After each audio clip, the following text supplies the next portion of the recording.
This video is brought to you by Midway USA. Support the channel by choosing Midway for your shooting and outdoor supplies.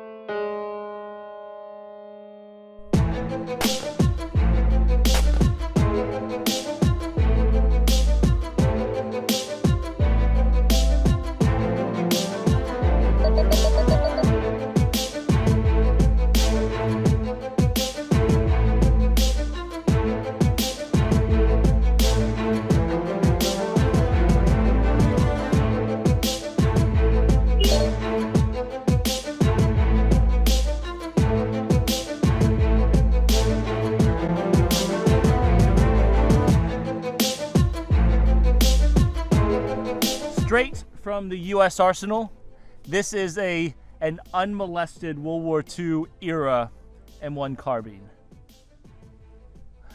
Are you afraid yet, Josh? I mean, how bad is the rainbow on these gonna need to be? It's the Lucky Charms type of rainbow. Yeah, I think so. All right, man. Let's see what you got. Ready? Yes. Ooh, the wind is picking up left to right. Feel it coming in straight, huh? Actually, yeah, straight. Impact.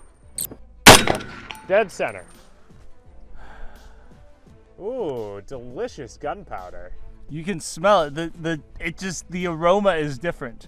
It smells old. It hits different, as the kids say. It's interesting because the Russian stuff has a Russian smell to it.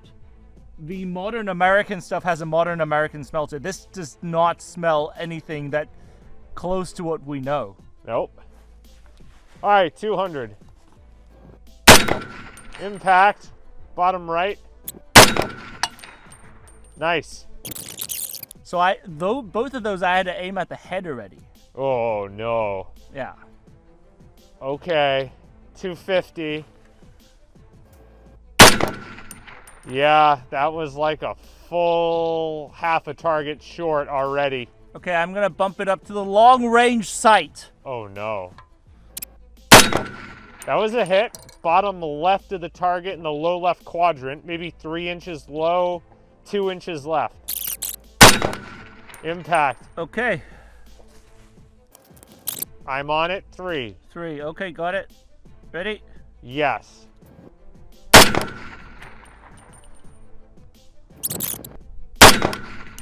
Just underneath. Where are you holding here? Top left. Like at his shoulder? At the head line. Yeah, you gotta be above the head then, bud. Okay. That's an impact.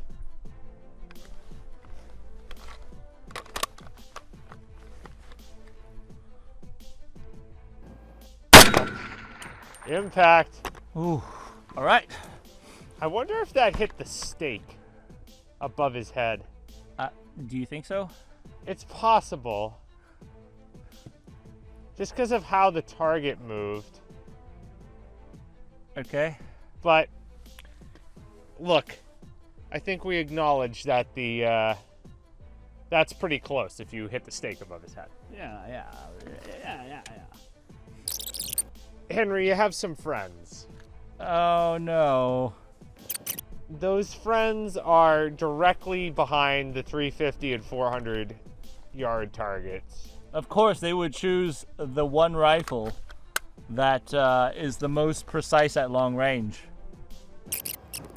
They are moving. They're not just standing. So okay, we can wait for them to clear out of the 350.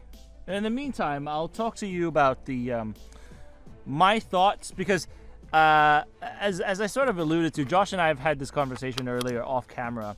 The reputation of the .30 carbine is that it is so weak that it could not penetrate the clothing that the Chinese soldiers were wearing during Korea. Now, in my mind, a bullet, a projectile that dumps about the energy of a 357 downrange absolutely can penetrate wool clothing. Of course, unlike Mr. Paul Harrell, I do not shoot at wool clothing wrapped in pork bones and pork ribs with sacks of orange inside, so maybe I don't have the scientific data to back this.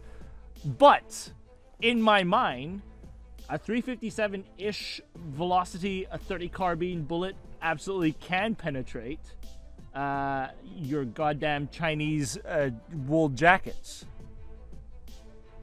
All right, the ones behind the 350 have gone into the gully. You're clear hot at 350. Okay. Back to the regular scheduled program. All right, let's see what you can do here. Come on, Mr. Deer. A, no idea where that went. B, the deer in the gully has reemerged. Oh. I don't feel like going downrange right now. But I will say, if I had to go downrange on foot, and it were in the World War II era, the M1 Carbine would be one of my top choices. The reason being because upper close encounters, this recoils less than 30-06. It has a 15-round magazine. It honestly feels like if you've shot a 10-22, that's what the M1 Carbine feels like. Well, not the recoil, but if you've handled it at 10-22, that's what the M1 Carbine feels like. Are they ready or no? Yeah, go ahead at 350 again. Start low? Yeah, I mean, start just covering the target, and I'll get you up. Okay. Into the target zone. Go ahead. Just at the base. Same spot, just at the base. Come up a bit more. Off the left edge. Old rifles don't have bolt hold open, Josh. Oh.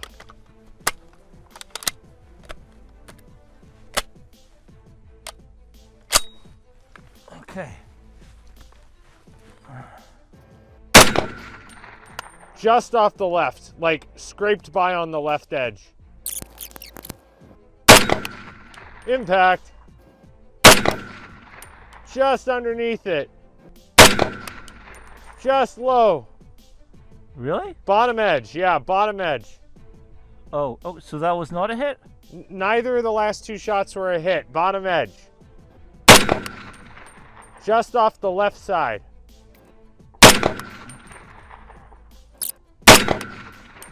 Just low. Low. Just low. Head level. Impact. That's a neutralize. I am aiming. It's so difficult because I cannot actually see the target. Okay. I'm on at 4.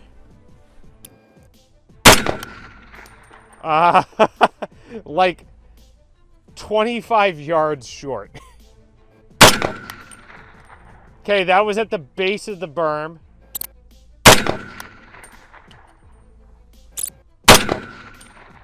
Yep, okay, you're right underneath him now.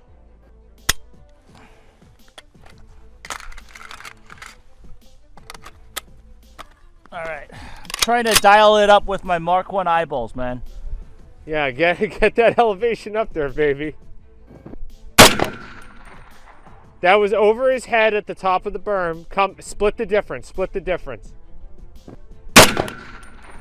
Way off the right, a target and a half to the right, low at the base of the berm. Good elevation, 1 target to the right. You gotta come left for me, okay? Okay. That's it, impact.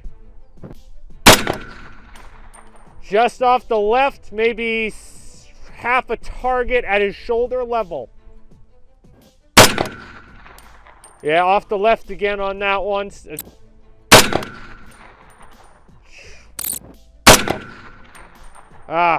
Low at the base of the target. Elevation's good. That was 1 target right. Just come left a bit. Same spot. Come left. I'm out. 40 rounds. So the last target reached was 400 yards. And you did score an impact, but... I did score an impact, but it was not a clear at the 400. I mean, we didn't expect it to do any better. Honestly, 400 is quite a bit better than what I thought this would do. And Josh, correct me if I'm wrong, this is legal to compete in USPSA PCC matches, correct? It is. So, I mean, to put some perspective to it, I think on the PDW spectrum, if we were to compare this to the Krink. I mean, did the Krink clear? The Krink did not clear, but I was able to put it at 500. And score a hit. I mean, I'm sure you could score a hit with this at 5. Yeah. So to put some perspective at it, if we look back at the range down there, you see behind the target where there's the shadow coming in? Like way behind where the hill is. Yes.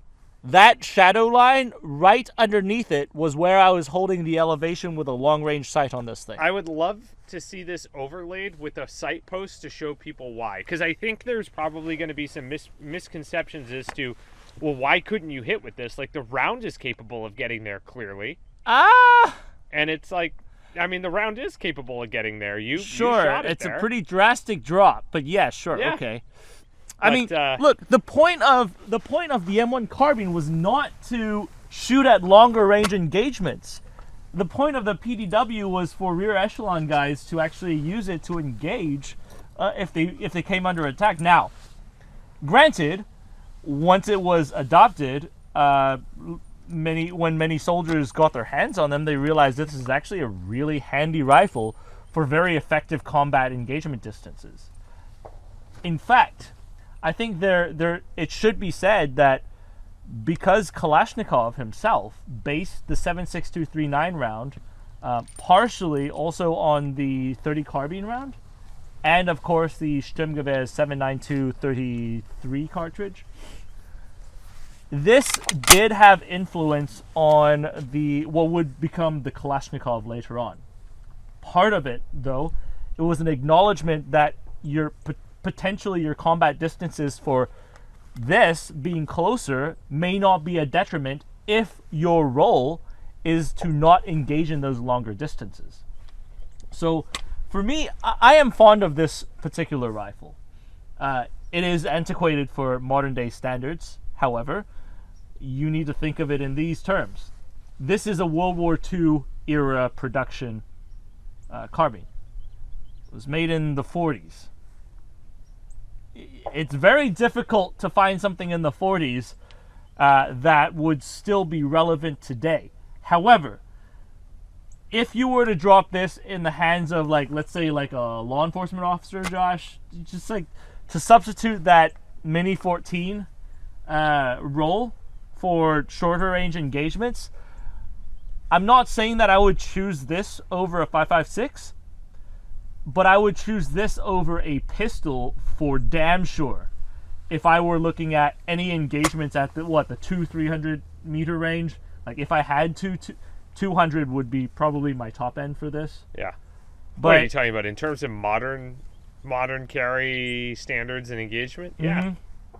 I mean, if I were out with the option of this or a pistol, and I was like on a horse or with an ATV or a quad of some sort or a bike, I would absolutely take that. Yeah. I mean, I think it has to be a relative conversation. You know, like this in relation to an M1 Garand, or even more so, this in relation to a bolt action rifle of that era. Yeah. Absolutely, this is more advanced than a bolt action rifle, especially if you're doing like close quarter engagements, like if you were fighting the Japanese, island hopping and everything. This would be awesome.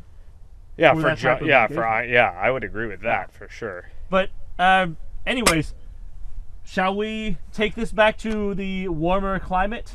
Yes, let's go see the debrief. See you there.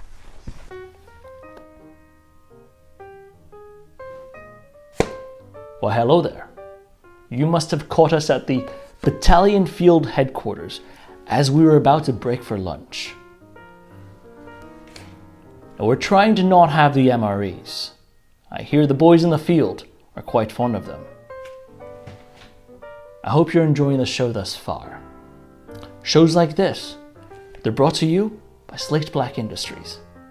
And more importantly, we have the support from the patrons of Patreon and Utreon. Now, that's true. This group of men and women, they support us intellectually, financially, but most importantly, emotionally. So today, I'd like to invite you, come, join us, become one of us. Together, we could plan to conquer the world of firearms technology. But if you cannot, that's all right. We completely understand. We'd be just as happy to hear from you in the comments section below. Well, without further ado, we'll leave you back to it. All right, welcome back into the debrief for the M1 Carbine. And Henry, I'm trying to remember. It's been a minute since we've had a rifle fail the course. And it's also, I don't know that there's ever been a time where a rifle hasn't been able to finish. And I've still just really had a great time and overall are quite pleased with how the run went. Yeah, I think failed is perhaps, I wouldn't use the word fail. It was unable to complete the service rifle course within the allotted ammunition. But that's a service rifle course. This is, a lot of people loop these into a PCC nowadays sometimes. I mean, it is legal to use this in a USPSA PCC class for competition, right? Technically. I believe that's correct, yes. So there's a lot. Okay, there's a lot that this thing has influenced the current world, much more so than people would ever consider. But if you look at it, I mean, it just looks like a baby M1 Garand, despite the internals have major differences with the M1 Garand. Its use case was also it's been hotly debated. Was this the first PDW? Was this, or it wasn't the first PDW, but was this one of the first cases of a mass issuance of a PDW? I mean, all of that kind of comes back to, this is certainly not a regular rifle cartridge. So having this, expecting this to complete a service rifle course, kind of a tall order. But it still did exceptionally well for what it was. Yeah, certainly. I mean, you were at the at those further distances, you're really having to rainbow those rounds in toward the target. But you're still able to collect hits out very consistently, I would say, through about 300 yards or so, or at least like quite consistently inside the 300-yard envelope. And I know that one of the things we'll talk about probably a bit later is how that ironically coincides almost exactly with the sighting system. I'm not sure there's a lot of irony there. I think that was a planned thing, because again, I mean, if we looked at it when we're on the range, this is a full World War II iteration of the M1 Carbine. This is as issued. This is one of the lots that came back from Ethiopia, despite it being a better condition one. It has a lot of handle wear, but the internals are actually very, very clean. The rifling was very, very nice. There is no bayonet lug as per the World War II version, and it has a 2-position rear sights for 150 and 300. Like Josh said, coincided with what we expected to see on range, because after that, I was really just trying to arc those cartridges in. I was aiming at stuff that was behind the target just to get elevation on target, and I couldn't see the target at all. So if you look back at it though, 150 and then a 300-yard long range sight, that covers actually a lot of where your combat action takes place in World War II even. Mm-hmm. And yeah, absolutely. I think this comes back to the M1 Carbine was a rifle, or it was a carbine slash PDW. Well, it was a thing that was done with a lot of pragmatism to it. And I would say the least pragmatic thing, or the most logistically complicated thing to the M1 Carbine, I think came down to the magazines and the cartridge. Having to supply specifically one cartridge for this weapon system. But there were enough of these floating around at that point between your medics, your radio, RTOs, radio telephone operators, or, artillery crews, people who needed this thing. Sometimes ranger NCOs who have to go inland to retrieve certain PFCs from defending a bridge may also be using one of these things. And so, to me, the legacy of this thing oftentimes is almost just as interesting as the deployment of the M1 Carbine itself. But, sorry, I'm excited about this thing. I know I went on a tangent a little bit. Where could we even start on this thing? Well, why don't we start, and you already sort of spoke about this to a degree, but let's talk about how, in spite of the fact that they were both the M1 Garand and the M1 Carbine are actually not derivatives of the same system or entity. So first of all, the M1 system, the model and model number system that the U.S. Army used, I believe it started in the late 20s or early 30s, and the M1 fell into the Model 1 rifle. That was the M1 rifle. And then there was a second category, which would be the carbine, or carbine back then, which would be the M1 carbine. And then you had the M1 submachine gun, the Thompson. And so you had a series of M1s. Of course, the M1911 had already existed, so that was not an M1 pistol. 2 world wars, baby. 2 world wars.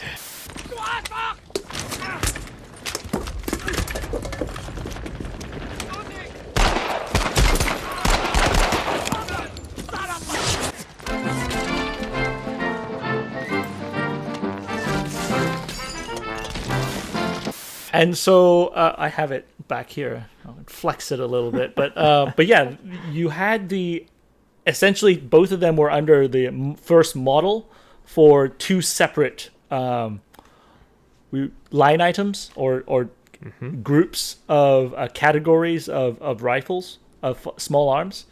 And so the M1 Garand and the M1 Carbine has had, and brace for this, Josh, a significant amount of influence over the Kalashnikov system. That's actually something I didn't know. Yeah, so your M1 Garand, if you look at the 2-lug rotating bolt, Brandon Herrera did a good job talking about the M1 Garand's 2-lug rotating bolt and the op rod, and how it was a long stroke that had a cam pin rotating the bolt, which is very similar to a Kalashnikov, almost like an upside down M1. Well, M1 Garand would be an upside down Kalashnikov. So the Kalashnikov is the M1 Garand upside down. Essentially, it had your op rod right here, and your 2-lug rotating bolts going in and out. In fact, Kalashnikov talks about it in his book, that he drew a lot of inspiration behind from the Garand. You can see pretty much the same for all of them. What this had as a major influence on the later on Kalashnikovs was actually the 30 carbine cartridge. Both the 30 carbine and the 8 Kurz, which would be the STG 44's cartridge, so 792 Kurz. And if you look at it, you look at the 123 grain M43 cartridge, think of it. It is a taper. It is a short, stubby, tapered cartridge, but not in 7.92, but rather in a 30 cal, lightweight 30 cal. That is the intersection of those 2 cartridges. And so, if you think of the 30 carbine cartridge, it's a straight-walled 30 carbine 110 grain projectile with a fairly effective hit ratio up into 300 yards.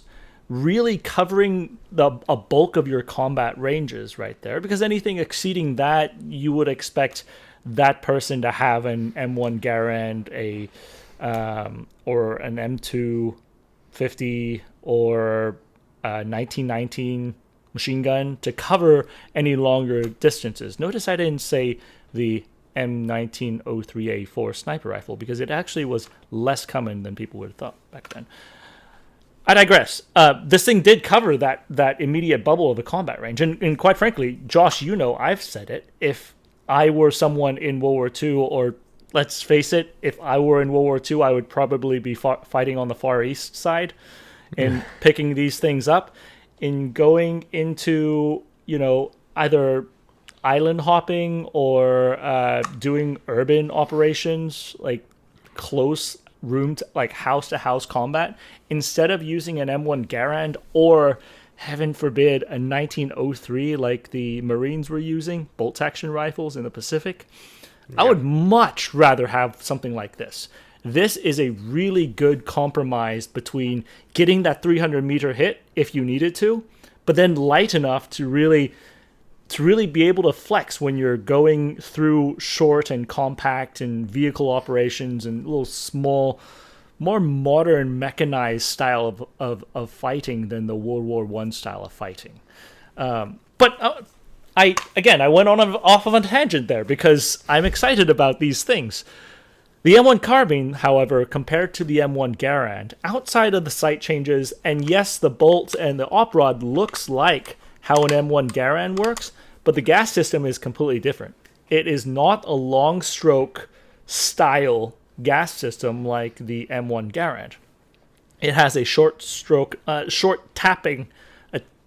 tappet piston system. The piston is really, really small that taps the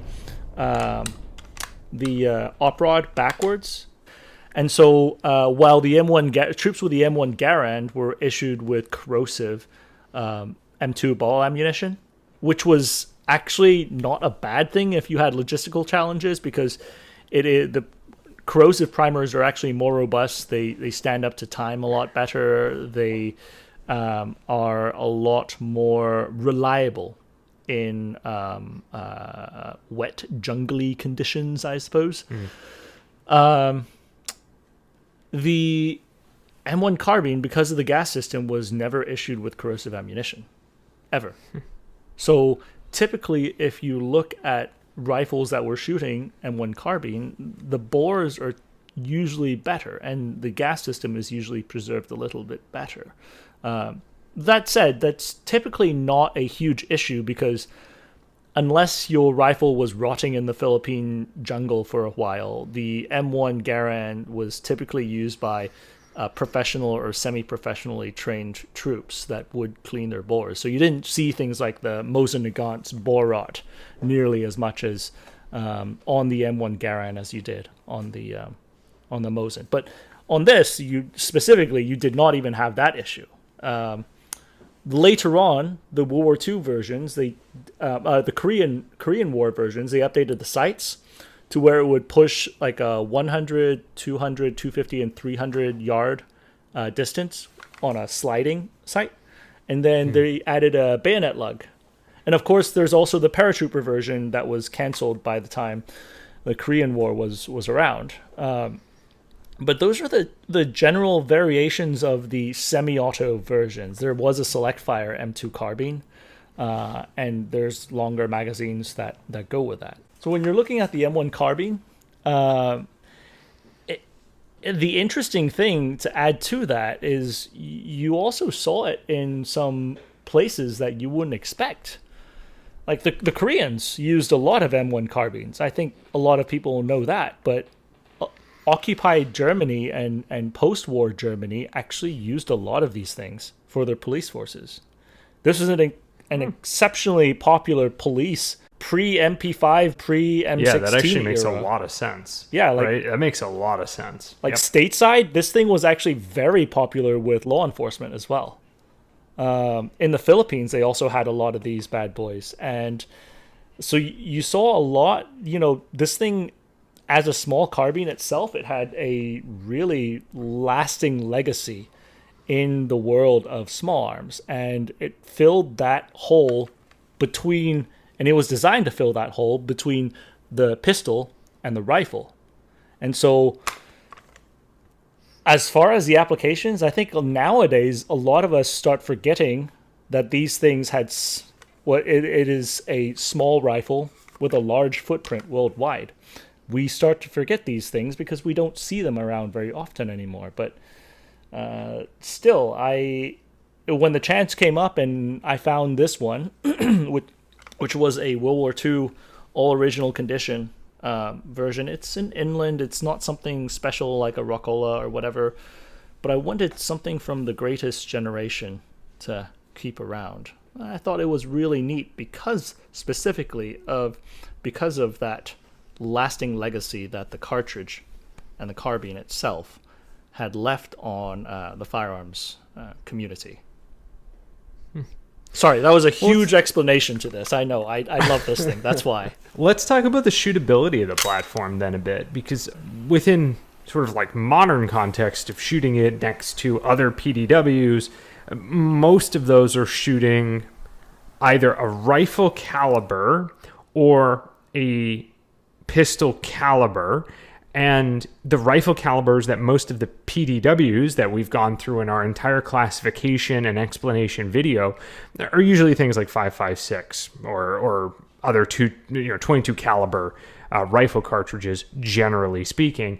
And in spite of them being rifle cartridges, the recoil on a 5.56 223, even in a tiny little package, is usually quite controllable. It's very quick, snappy, and it's done. This firearm in and of itself and the overall setup, it recoils a bit differently. There's a bit of kick to the M1 Carbine. Now, within context, it's nowhere close to that on the M1 Garand, shooting the 30-06, but there is something here it is snappy, it is stout, it feels like you're shooting like a real round. And so within the context of that, at the time that it was developed, though, the size, the weight, and the overall shootability of this seem to align themselves very well for a rifle that is suited for that 200 and in, or call it 300 and in range. Yeah. I mean, it's for what it was designed for, right? I think one of the requirements that they wanted was something between 4 or 5 pounds for the actual rifle, which I don't know. I didn't actually weigh this just right now before we started, but it is similar to that. It feels like basically a bone stock Car 15 with no ammunition in it. So unlike an AR-15, though, you're shooting 110 grains cartridges, which you're thinking, if you're thinking PDWs, like I think the Krink is probably one that we could think of that's closest to that was designed to shoot its standard 5.45 60 grain ammunition.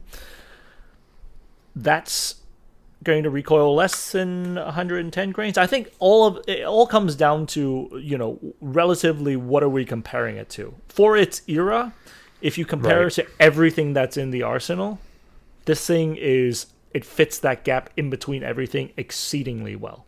Now, since then, because this also had an extremely widespread influence on a lot of lightweight design and concepts out there, I think people started to improve upon that significantly. But at the same time, this thing still was used like well into the 60s and even like 70s in some law enforcement agencies, and it was actually also a very cherished civilian rifle for like ranchers or people in the CMP program actually really like these things, not for its core accuracy, but it's just shootability compared to a lot of firearms of that era. I think it does achieve its lightweight goals. Compared to the M1 Garand, it doesn't have that much recoil, but it does recoil more than small mass, high velocity modern cartridge. Yep. But if you compare it to a submachine gun like a Thompson or an M3, that's shooting a 45 caliber projectile, you have much superior ballistics to reach past that 100, 150 meter mark. So Right. it's a really nice general purpose, small, tiny thing to just carry around. I think it achieved So- its mark there. So one of the things you talked about is how it's had an extended service life. Part of that is obviously in the Korean theater, and where a good bit of, like, I would say anti M1 Carbine lore comes from. Do you want to talk through any of that? Yeah. Guys talking about these things can't punch through the Chinese wool, the wool tunics that the Red Army was Yeah, wearing. it was an underpowered cartridge, right? That it was an underpowered cartridge. I mean, so I think like round per round, this thing sits between a 357 Magnum and a 9mm, essentially. So at the 200 meter mark, you're looking at somewhere in between a 9mm and a 357 Magnum. So you're to tell me that something that punches around that velocity can't get through a freaking like wool or cotton tunic that some Chinaman was wearing over there? Look, I got into hunting when I was in college, and of course, you know, sometimes you were a little bit more naive trying to learn from people out there, but there's oftentimes you would have people who would come out and say, "Oh man, pigs, they have such a thick skin on them, and there's no way you can punch through them with 5.56, with 223. Like, you need to use 30-06 in order to kill a pig." And I've seen those rounds deflect off of their skin because it's such a tough hide. At first, if I didn't know anything better, like when I was first getting into hunting and shooting, yeah, I believed them. But the more I shot and the more game that I took with 5.56, the more I realized that maybe some guys just did not hit the target, but did not want to say that. And so, as someone who was also served and looked at after action reports and stuff like that, it's important to take statements from what happened in the field, but the logical side of me also has a really hard time accepting that a cartridge going at about 1900 feet per second, 110 grain projectile, cannot tear through freaking wool clothing. I mean, if that were the case, we would be making armor out of Chinese wool right now. I mean, let's be real. That's far cheaper than Kevlar. So, I understand that there is lore from a generation, but a lot of times I think we need to look at it with a logical and more inquisitive, scientific mind when it comes to things like that. I think the cartridge is a lot more lethal than what some people make it out to be, because it's probably easier to say that the wool tunic blocked the bullets rather than you emptied a whole magazine into a Chinese guy and didn't hit him and he ran away. I mean, you know, which I may be wrong, but I think, I think it's crazy to think that Chinese wool tunics could stop projectiles that well. So, alas. So, Henry, take us back here, and let's put a little bow on this discussion by talking about, we've talked about how this rifle is actually quite good. It achieves its goals.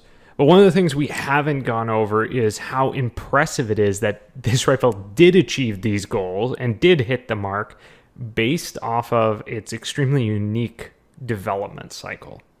Yeah, so this rifle was still developed in the early days when the Ordnance Corps was developing a lot of its own rifles. But during wartime, of course, the Ordnance Corps would also reach out for civilian tenders and civilian contracts to test models.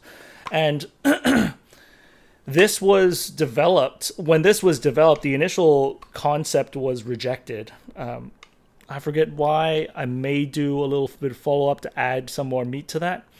But the follow-on item that came about was developed within a matter of like 13 or 14 days. And they were just grabbing things off of the Winchester catalog that were designs that they already had and just machining them to fit into it. And it worked. It served America in World War II. It was cherished by troops who had to go long distances and knew that they wanted a lighter weight 300-meter effective carbine. It carried itself through Korea because with the sight updates, that's it. They continued using it within U.S. troops during the Korean War. And even up into, remember, it's a Vietnam-era weapon too. Early American military advisors on ground were using M1 carbines. In fact, one of my good friends who was over in Cambodia, he was talking about his M2 carbine that he chopped the barrel down in order to mount on the side of his Jeep to spray 30-round mags into ambush zones that VC trying to shoot at him. Wow. And past that, you still had guys in the law enforcement field using this throughout the decades, and then civilians enjoying this, and people getting into shooting enjoying this with its lower recoil, lower weight, and getting into learning the basics of shooting under the CMP program and learning how to shoot with rifles like this. And then to add to that short development cycle, that crazy development cycle with a hodgepodge of parts just thrown in here to make it work during that time frame, also generated the rifle that laid that foundational concept for, one, the PDW, but two, also you could say the concept of the Kalashnikov that really spearheaded a lot of our current concepts of how we develop a main weapon for the soldier out there. So this was absolutely a forerunner in a lot of concepts in the small arms development world, and I don't think people should say, oh, it didn't clear 500, it is so bad. It cleared freaking 400 with an 110 grain round ball ammunition traveling at a speed that was about a handgun's projectile speed. I mean, that's impressive. Yep. Well, and there you have it. So, if you're still here, we sincerely appreciate those of you listening all the way to the end. Make sure you do all that great YouTube stuff. Like, comment, subscribe. Be sure to check out the Patreon and, of course, Slate Black Industries. And until next time, we'll see you guys on the... But let me thank people first, because I do need to thank my friend Marty and Bruce for hooking me up with this thing. And I also want to thank our friend Mike over at Mike's Militaria, because he hooked us up with the sweet Vietnam era top that you guys. Oh, the green, the solid green top. Yeah, that's pretty sick. The jungle nice. tops, yeah, those are awesome. Nice. Slant pockets and everything. Yeah, I wanted to thank those guys. Appreciate everything. And with that said, we'll see you guys on the range.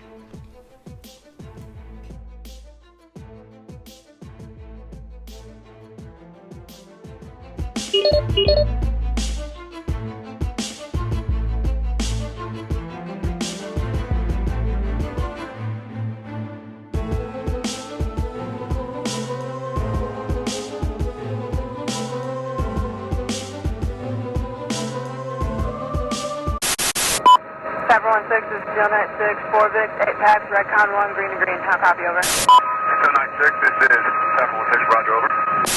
16, Steel 91, 1 pack, green, green, over.